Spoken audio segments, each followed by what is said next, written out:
Salam, axşamınız xeyir, əziz dostlar, əziz izləyicilər. Hə, Şirxan qardaş, bu videonu sənin üçün çəkirəm. Bu videonu inşallah paylaş. Bizim belə bir 45 dənə təmiz tatarlar, boz qoyunlarımız var, satdıq. İnşallah kimə lazım olsa buyurub əlaqə saxlasın səninlə.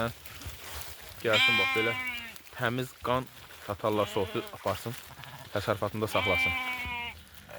Görsən qardaş, payına gedən yeni şişəklər bax, hamısı birinci qarnadır. Bax, bu da birinci qarnadır. Bax, onlar hamısı birinci qarna şişəklərdir. Balalar da gördüğünüz kimi elə içindəkilərdir. Hamısı da yəni balalar 3-4 dənə körpəsi var. Yerdə qalan hamısı balaları iridir.